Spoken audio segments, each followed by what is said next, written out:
जीतू भैया क्या सोच रहे हो? हो कुछ नहीं यार, सोच रहा हूँ इतना बड़ा परमाणु प्लांट यहाँ बना हुआ है। साला इतनी बड़ी चम्बल भैया हमारे आमने सामने है। ना तो रावत बटा में पानी है पीने का, ना प्लांट में रोजगार है करने का।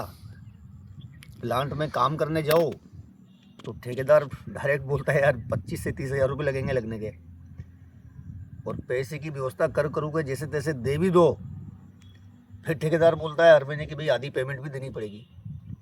अब मैं यही सोच रहा हूँ, हिसाब किताब लगा रहा हूँ कि यार 25 से 30 हज़ार रुपये वो हो गए, आधे महीने की, एक महीने की आधी पगार वो होगी,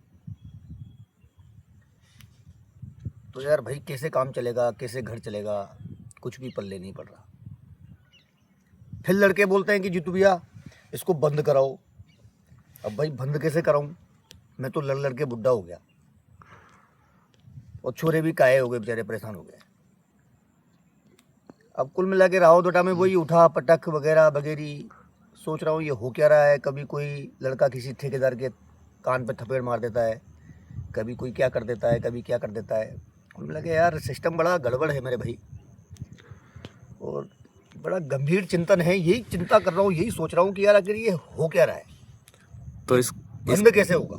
तो इसका कोई अंत नहीं है क्या? मतलब नहीं, ऐसा तो नहीं है भाई। किसी चीज़ की शुरुआत होती है तो अंत भी होता है, और ये दुनिया है, सृष्टि है, और ऐसा कोई प्रश्न भी नहीं है जिसका हल ना हो, और इसका भी हल है। अब इसका थोड़ा सा एक हल निकला था। हम लोगों ने एक लड़ाई लड़ी थी पिछले 2014-15 से लड़ रहे थे। तो अभी केंद्र सरकार ने 4 लेबर कोड जो है कुछ लागू किए हैं ठेका कर्मचारियों के लिए। अब उसके विषय पे भी कुछ सोचना आता है कि यार कानून तो पहले भी बनाए थे, तो पहले कानूनों की पालना तो आज तक हुई नहीं, अब कानून दोबारा बन गए।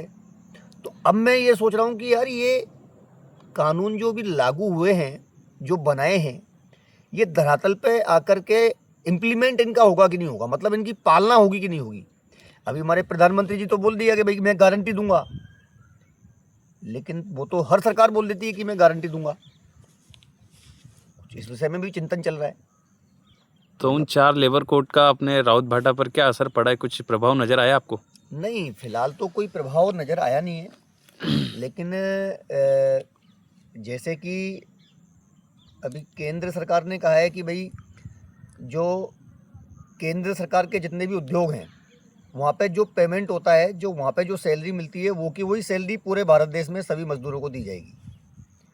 अब पता नहीं कब दी जाएगी, कैसे दी जाएगी, और फिर 1 तारीख को पेमेंट दिया जाएगा, ये भी है उसमें। अच्छा, समान वेतन समान काम का भी उसमें दावा किया गया है कि भाई सरकारी कर्मचारी को जितनी पेमेंट मिलेगी उतनी ठेका कर्मचारी को पेमेंट मिल जाएगी। अच्छा, उसमें 1 साल के अंदर अंदर ग्रेच्युटी देने का भी दावा किया गया है। भाई पहले जो ग्रेच्युटी 5 साल में मिलती थी, आजकल वो 1 साल में मिल जाएगी।